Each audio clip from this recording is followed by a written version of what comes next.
안녕하세요 여러분. 생생법률쇼 진행을 맡은 임주혜입니다. 법과 친해지는 제일 좋은 방법 생생법률쇼.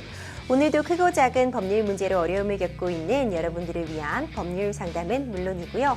세상을 들썩이게 하는 이슈들을 법적으로 풀어보는 시사법률 토크까지 준비되어 있습니다. 법률과 관련해 궁금한 내용이 있으신 분들은 상담전화 02-557-8295번으로 연락 주시거나 법률방송 홈페이지에 접속 후 법률 상담에 문의 남겨주세요. 그리고 지금 아래 하단으로 나가는 lawshow.lawtv.kr 메일로도 상담 문의 받고 있습니다. 각 분야 전문 변호사가 무료로 성심성의껏 상담해 드리니까요. 많은 참여 부탁드립니다. 지금 이 방송은 유튜브를 통해서도 실시간으로 함께 방송되고 있으니까요. 많은 시청 부탁드리고 유튜브를 통한 소통의 창구도 활짝 열어두겠습니다. 그럼 오늘 도움 주실 변호사님 소개해드리겠습니다. 법무법인 청신의 권윤주 변호사 자리하셨습니다. 변호사님 어서 오세요. 네, 안녕하세요. 법무법인 청신의 권윤주 변호사입니다. 네, 변호사님 오늘도 억울하고 답답한 사연 가지신 분들에게 명쾌 상쾌, 통쾌한 상담, 유익한 상담 부탁드리겠습니다. 그럼 오늘 접수된 내용들 저와 함께 미리 살펴보시죠. 미리 보는 법률 상담입니다. 깜빡이도 없이 훅 들어온 트럭, 아내를 내쫓았어요. 남편의 전 연인의 계속되는 연락, 저작권 침해 소송을 당했어요까지 오늘도 정말 다양한 분야의 상담들이 접수가 되어 있네요. 잠시 후 권윤주 변호사님과 함께 속 시원한 해결책 찾아보도록 할 테니까요. 시청자 여러분들도 어떤 해결책들이 제시가 될지 기대 부탁드립니다. 여러분들은 지금 생생법률쇼 함께하고 계십니다. 쉽사리 해결되지 않는 법률 문제를 끌어안고 있다면 지금 생생법률쇼와 함께하시죠. 법률 고민이 해결되는 가장 쉬운 방법을 소개해드릴게요. 첫째, 02-557-8295로 전화를 한다. 둘째, 법률방송 홈페이지에 접속해서 법률상담 게시판에 문의를 남긴다. 셋째, 지금 화면에 나오고 있는 이메일 주소로 사연과 연락처를 보낸다. 생생법률쇼가 자랑하는 각 분야의 전문 변호사가 여러분의 더부룩한 속을 뻥 뚫어드립니다. 속 시원한 스파클링 법률 상담 프로그램 생생법률쇼 지금 바로 전화주세요.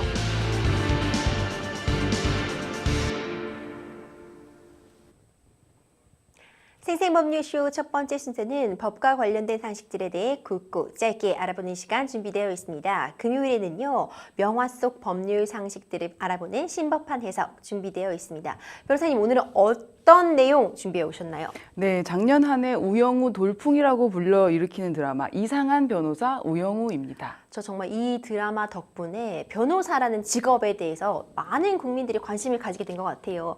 변호사가 하는 일이 어떤 건지, 어떤 일들을 하면서 또 평소에 어떻게 지내는지 이상한 변호사 우영우 덕분에 변호사라는 직업 자체에 대한 관심도 매우 높아진 것 같거든요. 주변에 정말 안 본 사람이 없는 것 같은데 일단 내용 소개부터 좀 부탁드릴게요. 네, 천재적인 두뇌와 또 반면에 자폐 스펙트럼을 동시에 가진 신입 변호사 우영우, 박은빈 씨가 출연했는데요. 이 우영우가 대형 로펌에서 생존하는 생존기를 그린 드라마입니다. 근데 정말 한 해 한 해가 내용들이 다 에피소드들도 너무 잘 짜여졌고 변호사들도 다 이 드라마 챙겨본다 이런 얘기 많이들 했었는데 변호사님도 이 이상한 변호사 우영우 보셨나요? 네, 봤습니다. 그 다른 변호사 출연하는 그런 캐릭터가 나오는 드라마 요즘에 정말 많은데요. 다른 드라마보다 이 드라마는 정말 재밌게 봤고 다 본 거는 아니지만 매회 에피소드마다 참 몰입감 있게 봤습니다. 네, 저는 사실 다 봤거든요. 아. 다른 이제 변호사가 주인공이나 아니면 어쨌든 뭐 명화 속에 등장하는 모습들을 보면은 좀 사실과 다른 부분이 있다 이렇게 생각되는 거는 많았는데 이상한 변호사 우영우는 굉장히 또 법조인의 삶을 잘 고증한 그런 드라마가 아니었나 생각이 들거든요. 다양한 에피소드들이 등장하는데 오늘 신법한 해석에서 살펴볼 이상한 변호사 우영우 첫 번째 결정적 장면 함께 보시죠. 네, 형을 폭행해 살해한 혐의의 자폐 스펙트럼 피의자를 우영우가 변호하는 에피소드가 있었는데요. 의뢰인인 부모는 피의자 동생이 심신미약을 주장해서 사건을 해결하길 원했습니다. 심신미약을 주장하길 원했다. 그 이유가 변호사님 뭘까요? 네, 이제 우리나라 형법에서는요, 심신장애 정도에 따라서 처벌을 하지 않거나 아니면 형을 낮춰주고 있습니다. 그 이제 형법 10조 때문인데요. 형법 10조 1항을 보시면 사무를 변별할 능력이 없거나 의사를 결정할 능력이 아예 없는 사람 이런 경우는 벌하지 않고요. 2항은 이제 없는 경우까지는 아니고 전항의 능력이 미약한 자는 형을 감경할 수 있다. 이렇게 규정을 하고 있습니다. 그러니까 1항은 심신 상실을 말하고요. 2항은 심신 미약을 말합니다. 지금 이 사건에서 보면 자폐 스펙트럼 변호사 우영우는 피의자가 자폐로 인해서 과도한 스트레스를 받아서 본인이 통제할 수 없는 상황, 그 멜트다운이라고 말하는데 이러한 상태의 가능성을 제기하면서 심신미약을 주장을 했습니다. 그래서 검사는 그 우영우 씨 자체도 이제 자폐 스펙트럼이 있다면 당신도 심신미약입니까? 이렇게 얘기를 해서 서로 반전의 아주 흥미로운 구도를 이끌어내고 있습니다. 그렇군요. 지금 심신장애, 심신미약 이런 내용들이 나왔는데 변호사님 그렇다면은요. 심신장애가 있으면 전부 다 심신미약으로 인정이 되는 것인가요? 네, 그렇지는 않습니다. 이제 아주 중요한 부분은 심신미약이라는 것은 말씀드렸듯이 심신장애로 인해서 의사 변별 능력과 사물 변별 능력이 모두 좀 부족한 상태여야 되는데요. 단순히 심신장애가 있다고 다 곧바로 심신미약이다 이렇게 연결되는 것은 아닙니다. 그리고 또한 형법 아까 보여드린 10조의 1, 2항 외에 3항이 있는데요. 보면 위험의 발생을 예견하고 자의로 심신장애를 야기한 자의 행위는 그 앞에 얘기했던 처벌을 안 하거나 감경하는 그 조항을 적용하지 아니한다라고 규정을 합니다. 이게 무슨 뜻이냐면요. 위험의 발생을 예견했다는 것이 자기가 어떠한 술을 먹었을 때 형법상으로 처벌될 만한 행위를 저지를 가능성을 예견했다는 말입니다. 그래서 다른 사람의 법익을 침해할 가능성을 예견하고도 스스로 술을 마시는 것과 같은 경우는 그러한 적용을 하지 않는다. 동일하게 처벌한다. 이런 뜻인데요. 심신상실하고 심신미약은 단순히 그냥 의학적인 판단 이렇게 하는 것은 아니고 법률적인 판단을 하게 됩니다. 근데 이제 법률적인 판단이 무엇이냐라는 부분을 대법원은 뭐라고 보고 있냐면 정신장애가 있는 자라고 해서 곧바로 다 심신미약을 인정할 수 있는 것은 아니고 범행 당시 기준으로 사물을 판단하고 변별할 능력, 즉 행위를 통제할 능력이 있었느냐 없었느냐, 즉 범행 행위 시점을 기준으로 판단을 해야 된다라고 보고 있습니다. 그래서 이제 생물학적인 거, 심리학적인 거, 그리고 법률적인 장애를 모두 포함해서 이 사람이 심신장애에 있느냐 여부를 판단하게 되는데요. 그러니까 다시 말하면 정신질환이 있다고 해서 심신미약이 다 무조건 된다. 이것도 아니고요. 정신장애가 없는 사람이라고 해서 무조건 처벌된다. 이것도 아닙니다. 그래서 결국 심신미약이나 장애에 해당이 된다 아닌다 여부는 정신과 의사의 정신 어떤 진단 결과는 나와야 되지만 그 결과를 반드시 법관이 구속되는 것은 아니고 그 결과를 참조해서 법원이 판단을 하게 됩니다. 그리고 또 이제 음주와 약물로 인한 심신장애가 야기된 경우 이 부분에 성범죄가 연루된 경우에 같은 특별한 케이스에 대해서는 법이 이제 처벌을 하고 감경받지 않도록 개정을 했습니다. 그렇군요. 굉장히 또 중요한 내용 짚어주셨네요. 자, 그러면 이상한 변호사 우영우 두 번째 결정적 장면도 함께 만나보시죠. 네, 두 번째 장면입니다. 삼형제의 아버지가 사망하기 전에 삼형제 중 막내인 이제 동동 3에게 증여한 토지가 그 20년 뒤 토지개발 구역에 선정이 되어서 약 100억 원의 토지 보상금이 지급이 됩니다. 그런데 삼형제 중 첫째인 동동 1과 둘째인 동동 2가 합심해서 허위 정보로 막내 동생인 동동 3을 속이고 독소 조항을 기재해서 막내 동생이 아주 매우 불리한 계약을 체결할 것을 요구하는 장면인데요. 저도 이 에피소드 기억이 납니다. 변호사님, 이 장면 설명 좀 해주세요. 네, 방금 말씀해 주신 것처럼 동동 1과 동동 2는 이제 형제 중에 첫째와 둘째입니다. 근데 이 첫째와 둘째가 막내 동동 3한테 어떤 말을 했냐면 우리나라 상속법상으로는 장남이 50%, 차남이 30%, 막내는 20%다라고 그러한 상속에 대한 허위의 정보를 얘기를 했습니다. 그러면서 동동 3 막내에게 이미 증여된 그 토지의 일부를 증여하도록 강요를 했고 계약서를 가져와 서명을 요구했습니다. 그리고 더 나아가 여기에 대한 증여세는 동동 3 네가 혼자 부담해라 이런 부분까지도 모두 독소 조항을 기재해서 이제 합의서를 쓰게 됐는데 동동 3은 너무 순진해서 형들의 말을 믿고 그냥 계약서에 서명을 하게 됩니다. 그래서 이제 토지 보상금이 나와 나와서 20억이라는 큰 돈이 생겼는데도 불구하고 오히려 증여세를 다 내고 나니까 2억이라는 빚만 남게 된 상황에서 우영우 변호사를 만나게 됩니다. 이 상황에서 이제 우영우 변호사는 동동 1, 동동 2라는 장남과 차남이 한 말은 허위의 정보에 기초된 기망에 의한 의사표시다라는 민법 110조에 의한 사기에 의한 의사표시 취소의 규정을 주장하도록 하였습니다. 그런데 여기서 이제 허위 정보로 인한 계약이다라는 초점을 맞추면 이 민법 110조에 의한 주장을 할 수가 있고요. 다른 한편으로 동동삼 씨가 평생을 농사 지으면서 농촌에서 사신 분이라서 굉장히 일반적인 같은 나이 또래의 사람보다는 조금 사회 경험이 부족하다고 볼 수가 있는데 이런 부분을 강조하면 어떤 불공정함에 초점을 맞춰서 민법 104조에 의한 불공정한 법률 행위를 무효로 한다는 주장을 할 여지도 있었습니다. 네. 그렇군요. 그러면 우영우 변호사 역시 같은 그런 맥락으로 주장을 펼쳤나요? 근데 우영우 변호사는요, 이 주장을 하지는 않았습니다. 그 이유는 바로 민법 104조 불공정한 계약에 의한 그 적용 범위가 해당하지 않기 때문인데요. 이 조항은 양쪽이 다 권리와 의무를 갖는 쌍무계약에 대해서만 민법 104조가 적용되기 때문입니다.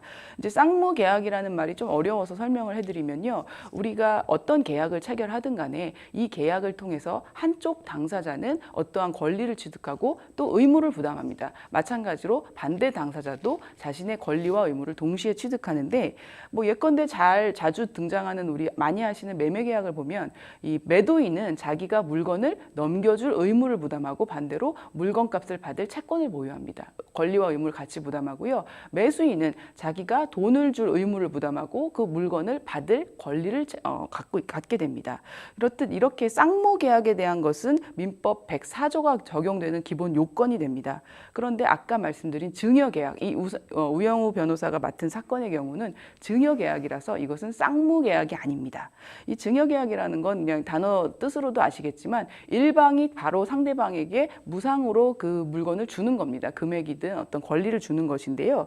이것은 한쪽 당사자만 상대방에게 권리를 주는 것이고 의무만 부담하는 것이고 상대방은 아무런 의무를 부담하지 않고 권리만 갖게 됩니다. 그래서 이제 우영우 변호사는 이러한 민법 104조의 내용을 알기 때문에 이것을 적용하지 않고 주장도 하지 않았던 것입니다. 네, 굉장히 기지가 돋보이는 그런 장면이었죠. 어떤 사건을 바라볼 때 정말 다양한 시각에서 여러 가지 해결 방법을 생각해 볼 수 있구나 하는 그런 또 교훈을 남긴 에피소드였던 것 같아요. 자, 그러면 다음 결정적 장면도 함께 보시죠. 네, 다음 장면입니다. 행복국수 가게입니다. 바로 이 라이벌 관계인 두 가게 사이에서 벌어진 상표권 분쟁을 그린 내용입니다. 행복국수는 동네에서 아주 맛있는 고기국수집인데요. 한 경쟁업체 사장이 가게 이름을 아주 비슷하게 이번엔 행운국수로 바꾸고 행복국수 출신 주방장을 스카우트합니다. 행운국수 가게는 방송에 출연하는 등 승승장구하지만 행복국수는 심각한 피해를 입다가 가게 문을 닫게 됩니다. 행복국수 사장님이 어떻게 법적으로 구제를 받을 수 있는 그런 방안 변호사님 없을까요? 네, 일단 이거는 상호에 대한 쟁점인데요. 상호라는 것은 지금 행운국수, 행복국수 이런 것처럼 상인이 영업하면서 자기를 표시하기 위해 사용하는 명칭을 말합니다. 원칙적으로 상인은 상호를 자유롭게 정할 수가 있지만 그것이 무한정 허용되는 것은 아니고 공공의 이익이나 다른 개인의 이익을 침해하는 경우는 예외적으로 제한되기도 합니다. 그래서 이때 사용되는 개념이 상호 전용권인데요. 이 상호 전용권이라는 것은 자기가 사용해서 선정한 권리, 선정하거나 승계해서 사용하는 상호를 독점적, 배타적으로 사용할 수 있는 권리입니다. 그래서 상호 사용자는 다른 사람이 내 상호와 동일하거나 유사한 상호를 사용하는 경우에 이를 사용하지 못하게 배척을 할 수가 있습니다. 그리고 상법에 의하면은 또 다른 사람의 어떤 영업으로 오인할 수 있는 상호를 부정한 목적으로 사용하면 안 됩니다. 그런데 이제 부정한 목적이 뭐냐라는 부분인데요. 대법원은 어떤 명칭을 자기 상호로 사용함으로 할 때 그것이 자기의 영업을 그 명칭에 의해 표시된 타인의 영업으로 오인시키려는 의도, 그러니까 타인의 상호를 자기 상호인 것처럼 오인시키려는 그러한 의도를 가지고 자신의 영업을 타인의 영업인 것처럼 오해하게 만드는 행위, 그러한 목적을 가졌을 때를 부정한 목적이라고 말하고 있습니다. 그래서 다른 사람이 고의적으로 자신의 영업인 양 오인할 수 있는 상호를 사용하면 이것은 피해를 입을 가능성은 당연히 높을 것이고요. 그래서 이것을 등기한 사람에게는 상호 사용을 하지 말라는 상호 사용 폐지를 청구할 수 있는 권리가 있고, 그것을 사용한 사람에게는 과태료를 200만 원 이하로 과태료를 부과할 수 있게 되어 있습니다. 그렇군요. 변호사님, 왜 유명한 음식점에 가면은요, 근처에 비슷한 이름의 음식점 또는 같은 메뉴를 팔고 있는 음식점들 참 많잖아요. 뭐 원조집이다, 내가 원조집이다, 이렇게 다 주장하고 있는 건데, 변호사님, 그러면 창업할 때 이런 가게 여시려고 할 때 상표 등록 꼭 해두는 게 필요하다고 볼 수 있을까요? 네, 상표 등록 절차는 개인이 알아서 하기는 조금 어렵기 때문에 귀찮기도 하고 거기까지 신경 써야 되나, 워낙 신경 쓸 일이 많아서 안 하시는 경우 많은데요. 하시는 게 좋습니다. 왜냐하면 상호라는 거는 이제 사업이 잘 돼서 점포가 유명해지면 자연히 재산 가치를 갖게 되고 브랜드가 되는 것입니다. 그래서 브랜드가 돼서 어떤 명성의 표상이 되면 그것은 미래에 분명히 재산 가치가 되기 때문에 미리 자신의 권리를 보호하기 위해서 상표 등록을 해놓는 게 좋습니다. 상표라는 것은 아까 상호와 비슷하게 자기 상품과 타인의 상품을 구별하고 그 출처를 나타나기 위해서 사용하는 모든 표시를 의미합니다.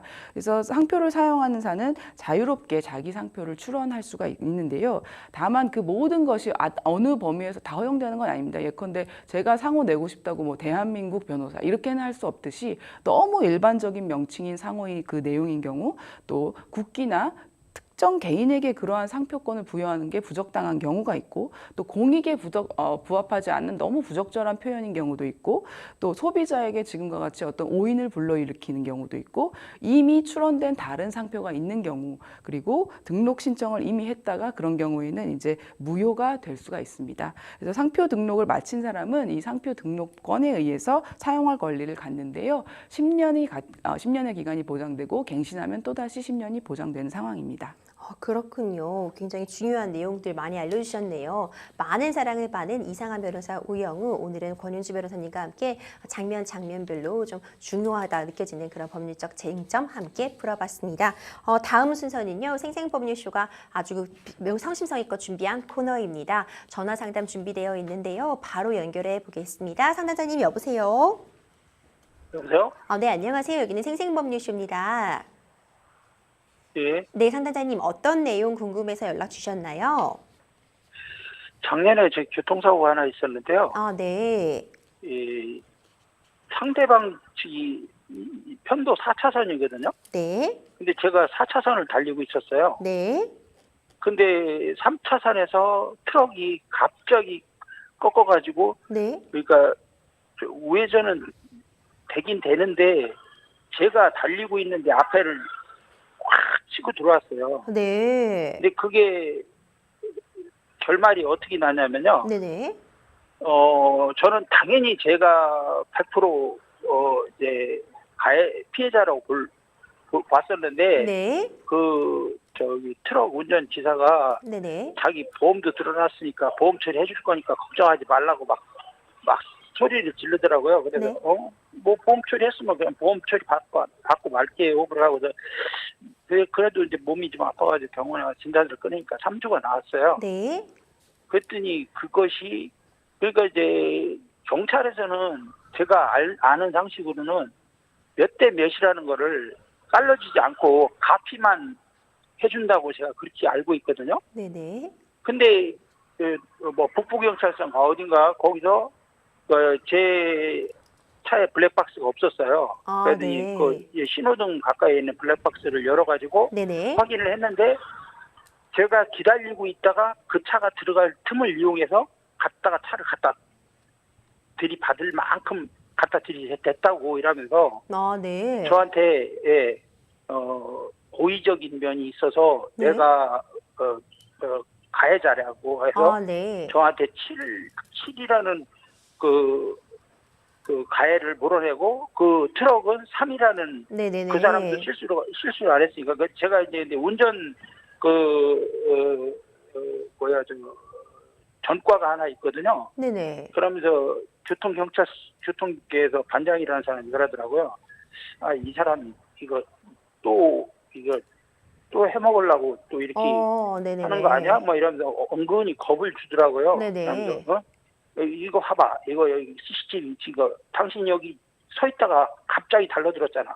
아, 우리 근데 상담자님께서 저는 잠깐 전화가 와가지고 서 계셨던 거예요. 네, 말씀해 주세요. 서 있었어요. 왜냐면 전화가 와가지고 네. 주행하는 중에는 저 전화 절대 안 받거든요. 네네. 지금도 제가 주행하는 중에 전화가 와가지고 휴게소에 서가지고 지금 전화를 받는 건데, 그래서 서서 있다가 그냥 출발한 것도 조금 한 10m 이상 되거든요. 10m가 좀 넘어요. 그러니까 근데 갓길에 제가 갓길에 그 차를- 세웠다가 다시 들어오셨다는 거죠? 그렇죠. 예. 네네. 그냥 갓길에 세웠다가 갓길로 그냥 제가 1차선, 2차선 안 들어가고 3차선 안 들어가고 그냥 4차선으로 계속 주행을 했어요. 네.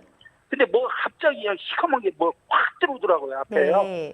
그 저는 있는 대로 브레이크 밟으면서 세웠는데 그 트럭이 제 운전석 쪽 라이트를 떼면서 받고 들어갔어요. 네. 3차선에서 4차선으로.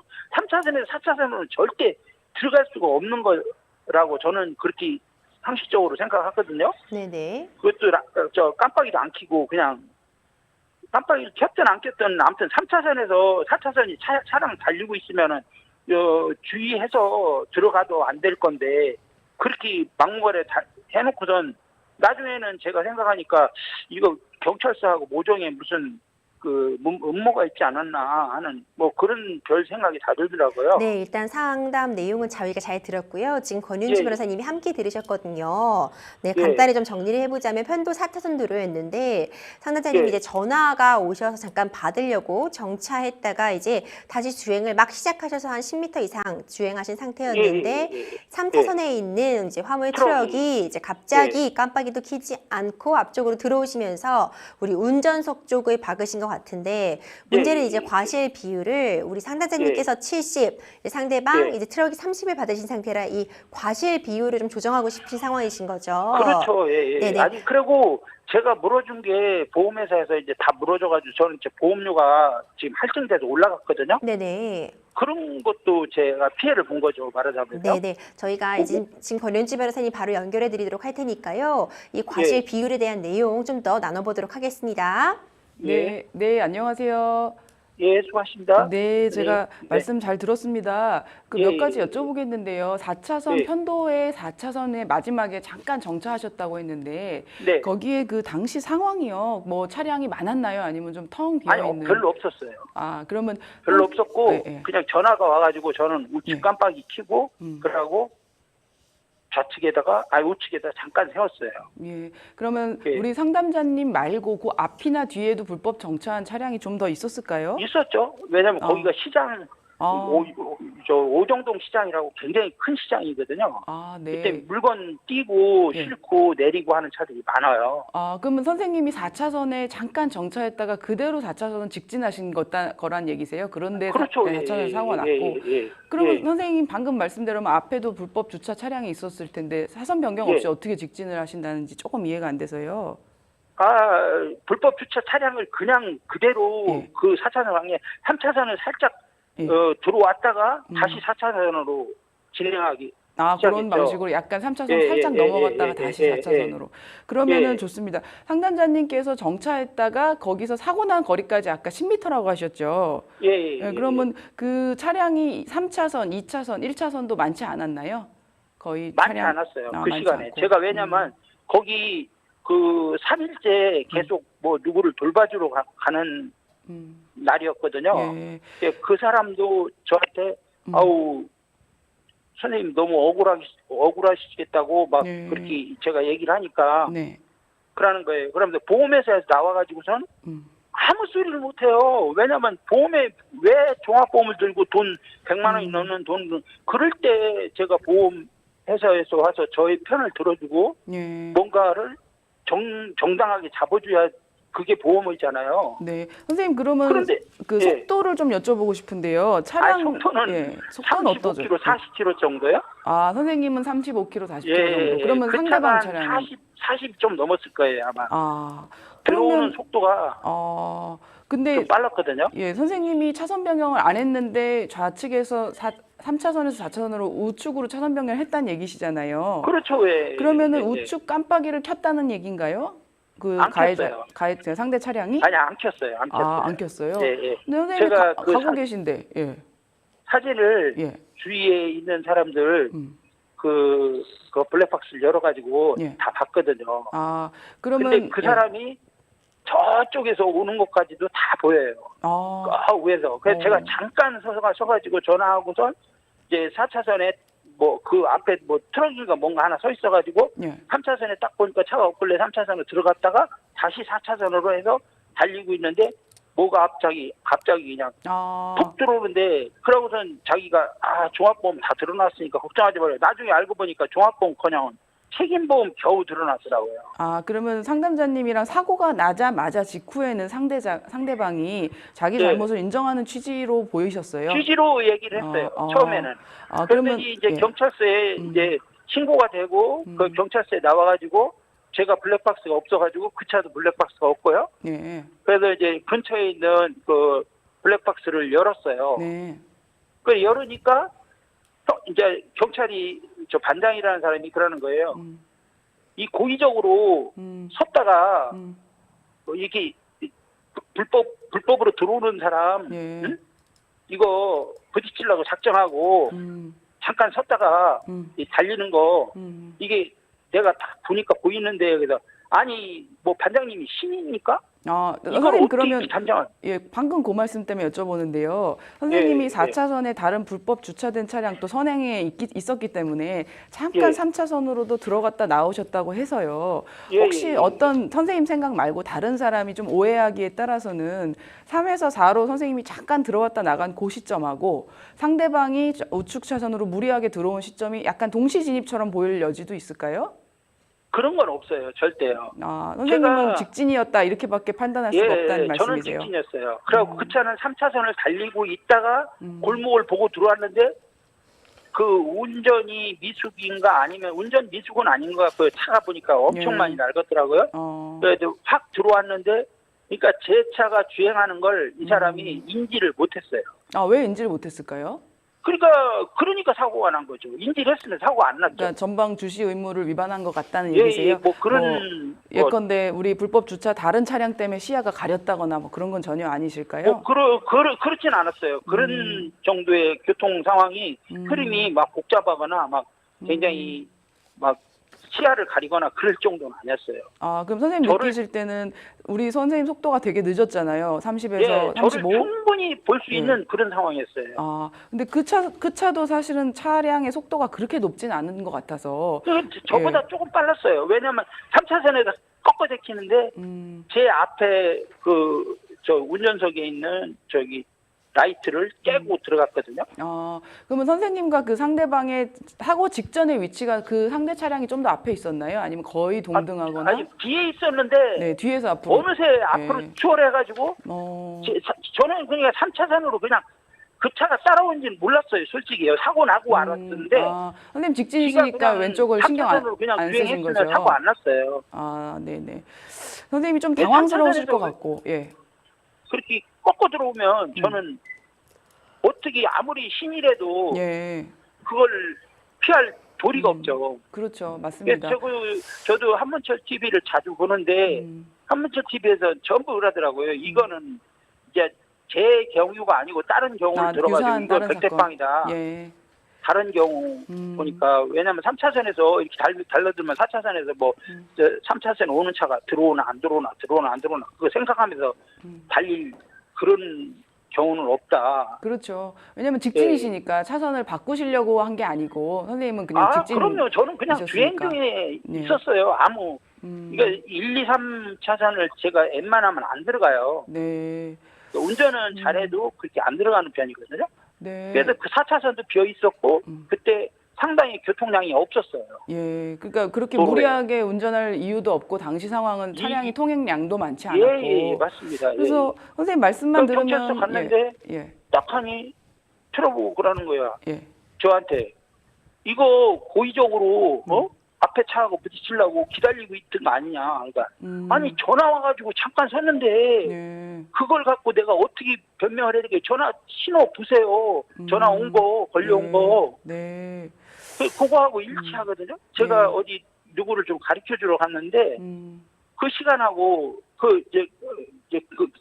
그분은 뭐 나중에 뭐 별 큰 얘기는 없었어요. 그분은 왜냐하면 내가 그냥 뭐 제가 이제 뭐 저기 전과 좋아하니까 전과도 있고 그러니까 벌써 진단서도 끊어놓으셨고 막 굉장히 막 그렇게 막 놀리더라고요 저를요. 네. 이제 준비를 단단히 하셨네? 이거는 얼마나 또 타먹으려고 하는 거야? 막 이러면서. 그러니까 선생님이 의도적으로 이렇게 교통사고를 유발해서 피해자가 되려고 했다는 식으로 아이고 기분이 많이 나쁘셨겠습니다.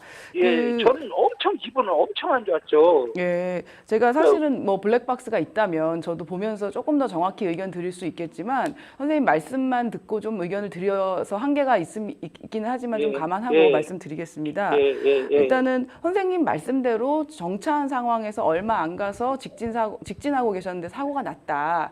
그런데 그것이 직진을 한참 하고 있는데 사고가 난 것이냐, 아니면 정차하고 나서 정말 출발하자마자 사고가 난 것이냐, 요 시기와 그 위치. 정차하고 출발하다가 그런데 그 사람이 뭐냐면요. 뒷대가리를 박았는데 대인까지 처리해가지고 그 대인 치료비까지 다 받아갔더라고요. 네, 그러니까 작정을 하고 달라는 놈은 그놈이지 제가 아닌데.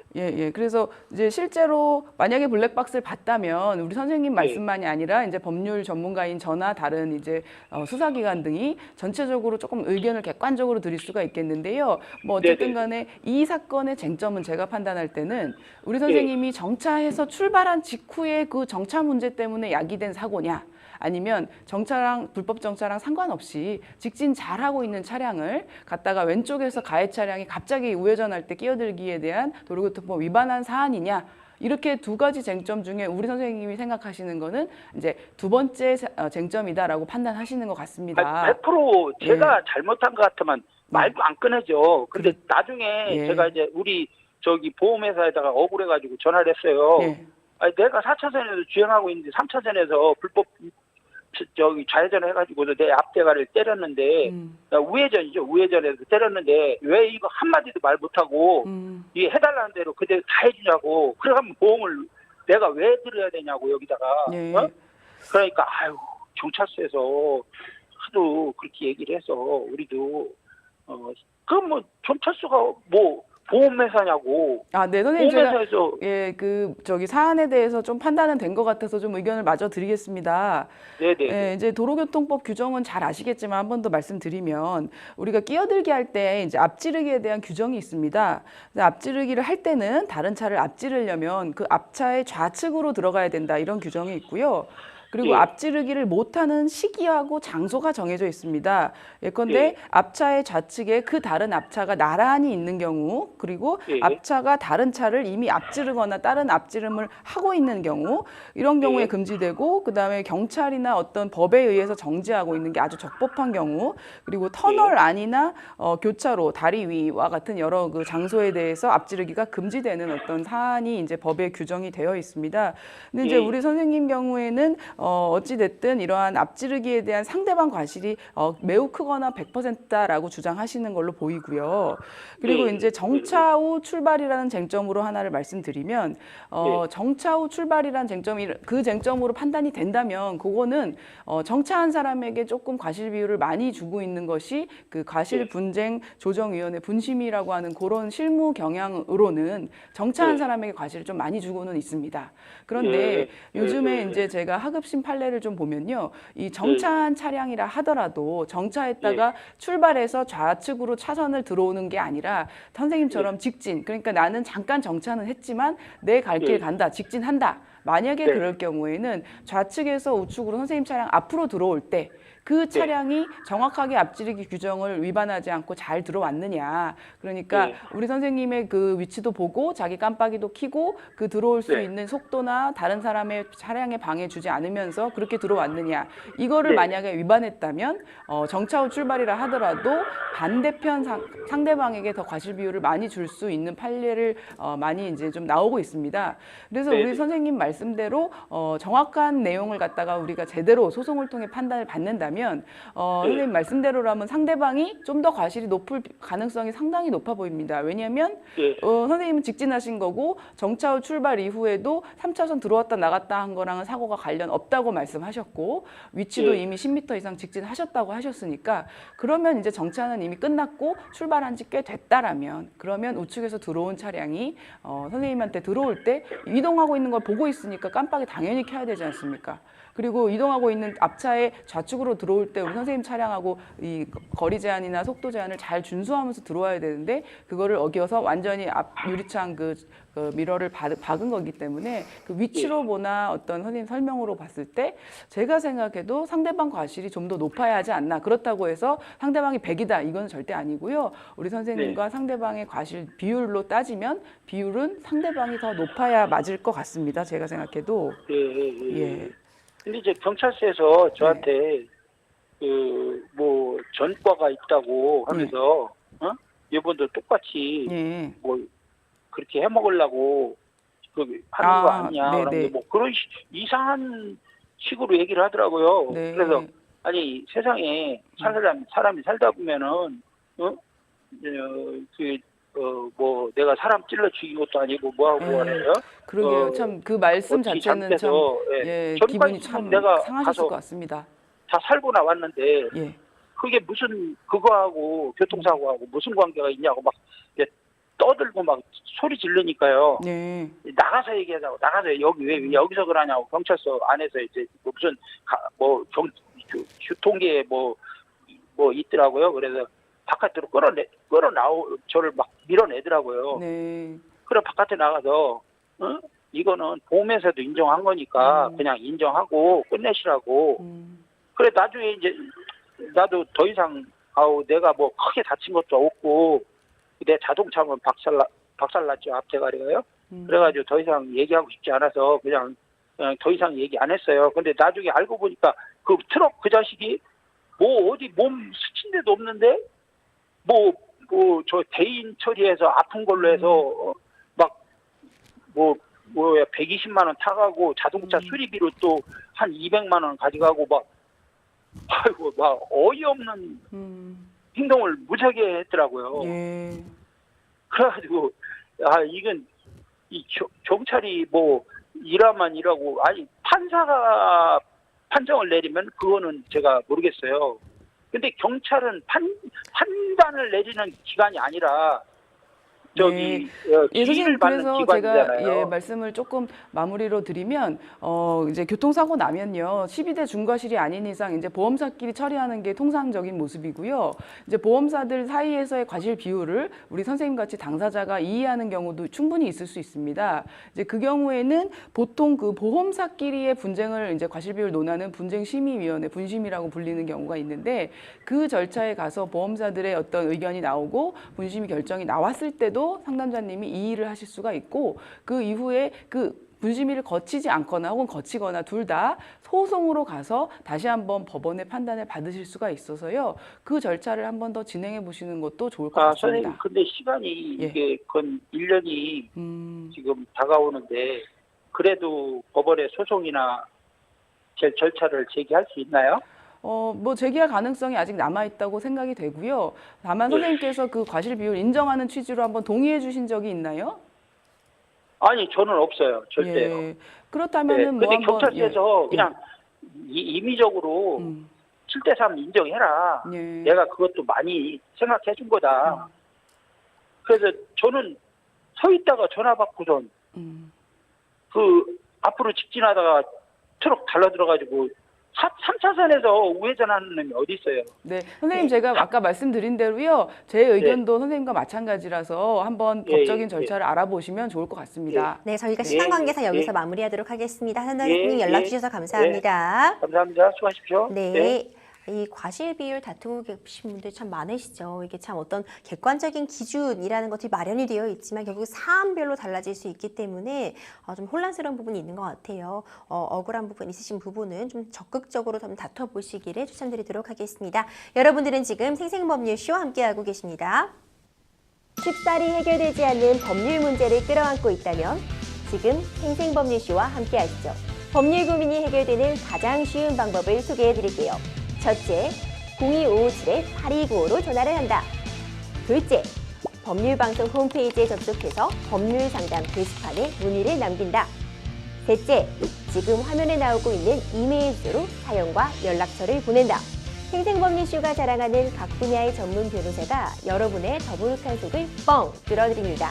속 시원한 스파클링 법률 상담 프로그램 생생법률쇼, 지금 바로 전화주세요.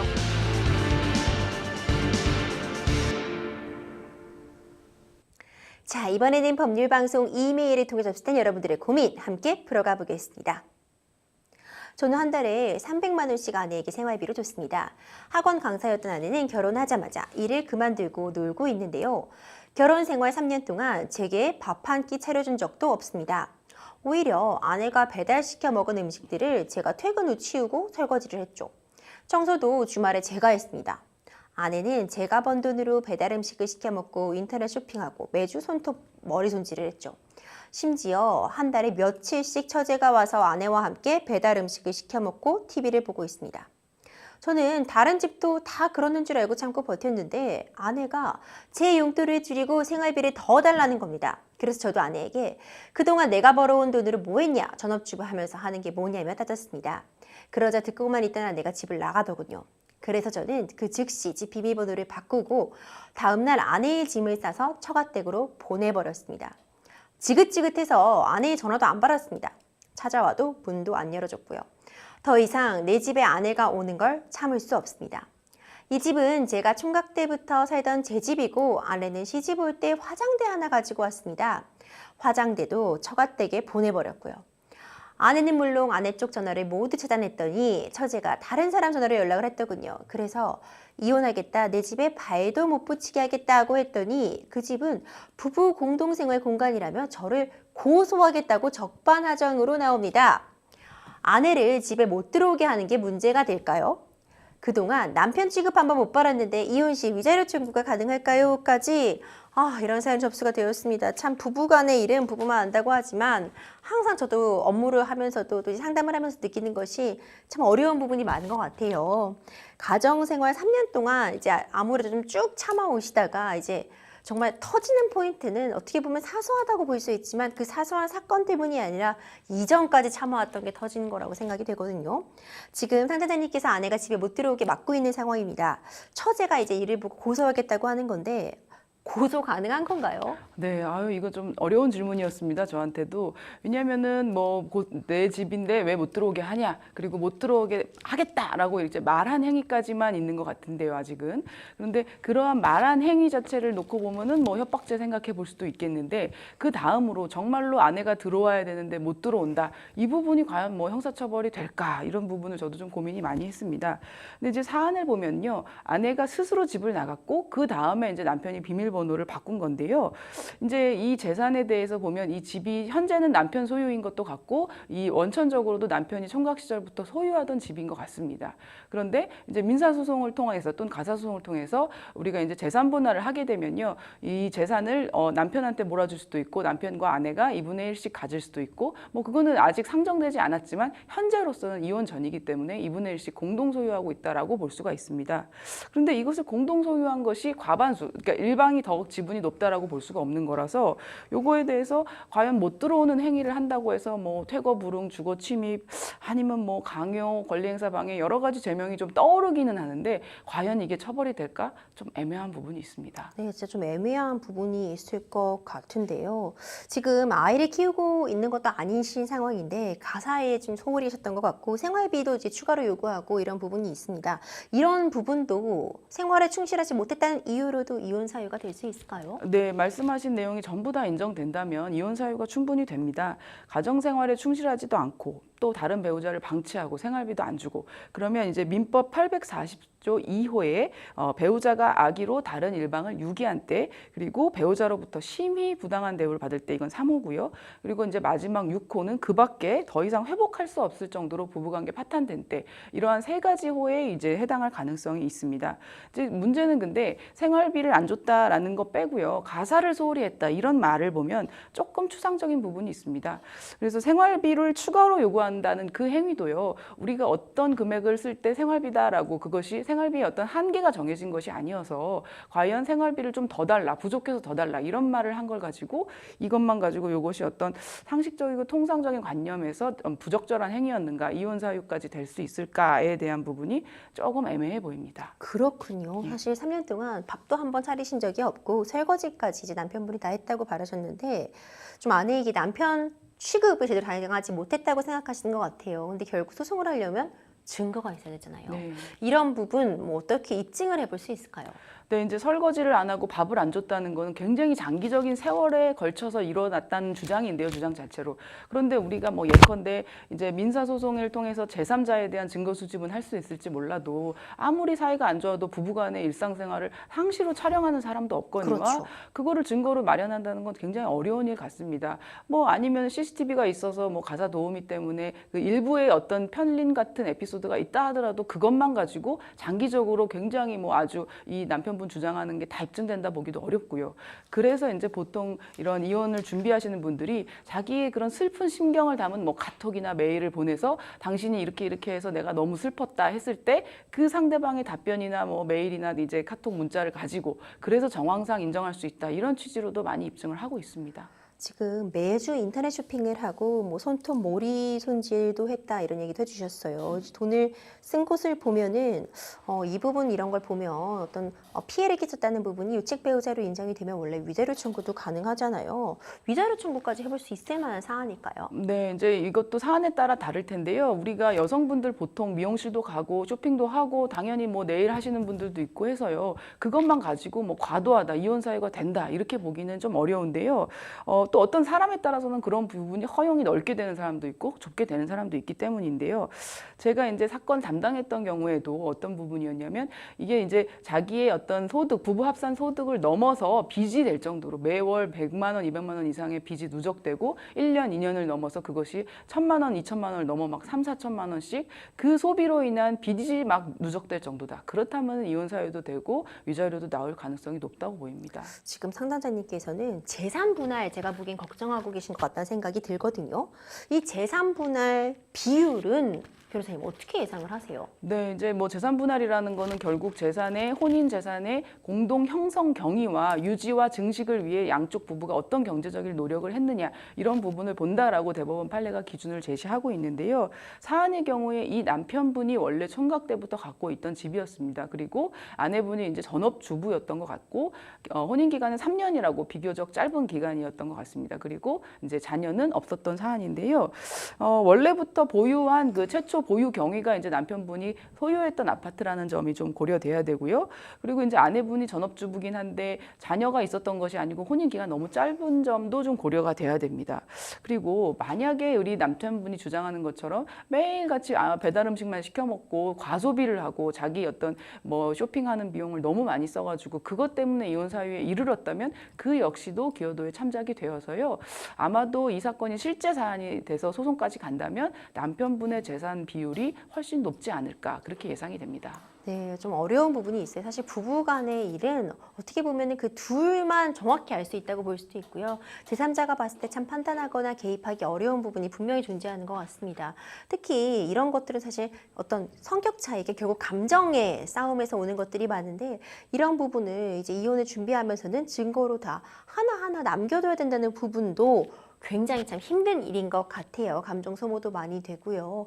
지금 상담자님 굉장히 답답하신 상황일 것 같고 이 사연 내용만 보더라도 뭔가 쌓아오고 계시다가 이제 한 번에 터져서 이렇게 좀 극단의 상황으로 치러신 것 같은데 일단 상담자님이 지금부터 좀 정리해 두셔야 되는 것들부터 좀 하나씩 좀 정리 부탁드릴게요. 네, 아까 잠깐 말씀드렸는데요. 우리가 이제 이 상담자님 주장하는 이혼 사유를 다 입증하기가 쉽지 않기 때문에 그거에 대한 먼저 소송으로 가기 전에 일단 이혼에 대한 의사가 있는지 서로 협의해서 해결하시는 것이 가장 좋고 그게 아니라 정말 이혼 소송을 고려하고 계신다. 그래서 증거가 필요하다라면 그때 이제 앞으로 좀 장기적으로 당신이 이런 행동을 해서 내가 너무 속상하고 이 부분에 대해서 개선이 필요한 것 같아라는 식으로 해서 서로 간의 사실관계를 좀 정리하고 입증 자료를 만들어 두신 후에 이혼 소송을 제기하시는 것이 좋을 것 같습니다. 네, 정말 안타까운 상황이었고요. 참 어려운 부분이 참 많았는데요. 아무쪼록 좀 잘 좀 해결되시길 하시기 바라고 법의 도움 필요하시다면 또 주저하지 말고 법적인 부분은 또 도움을 청하시길 바라겠습니다.